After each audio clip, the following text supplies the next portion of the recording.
If you want to know what content the LinkedIn algorithm is loving in 2025, this is the content matrix that you need to know about. If you were on the internet in the 2010s, you might remember this meme format floating around. There were all sorts of these kind of ones popping up. This matrix actually originated from Dungeons and Dragons, of all places. This is our lawful to chaos axis, and this is the ethical axis. And then on this side here, we've got our good to evil, and this is our moral axis. And actually, this relates a lot to what we're seeing on LinkedIn at the moment. So what I did was plotted what I think is working and not working based on the thousands of LinkedIn posts that I look at every week. Down here is this kind of square that you kind of want to stay away from. Take this with a grain of salt. But this kind of area down here is things that maybe worked in the past, but aren't necessarily working in 2025 on LinkedIn. But along this kind of outer corner here, where you're going more towards like the extremes, that's where the content is really popping off on LinkedIn at the moment. For example, having actual opinions, actual fact-based kind of things, and experience-backed stuff. So actually, I did this is what I saw. But also having an opinion, what's your take on it, how did it go, etc. So that kind of stuff as well. I think there's always, this part here is always really nice. Often you see a lot of things like nice photos, people,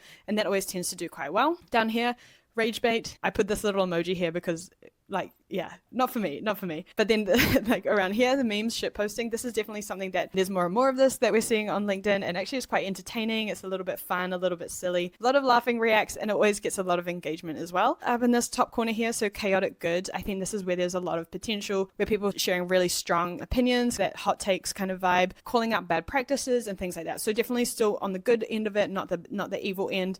But also this is where we're seeing a lot of commenting, a lot of engagement, where people, matching energies on these kind of posts as well. That's what I think is happening with content on LinkedIn in 2025. But what do you think? Whereabouts do you sit on this axis? Do you think that this matrix is a good thing for plotting out content on LinkedIn? Let me know what you think.